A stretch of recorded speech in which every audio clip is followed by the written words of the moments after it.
1.5 Installation configuration. Evaluate installation options and orientations, horizontal, vertical, etc. to ensure compatibility with the application.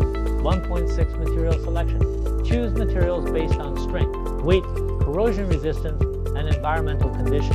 1.7 Lubrication and maintenance. Determine the lubrication method, grease, oil, etc.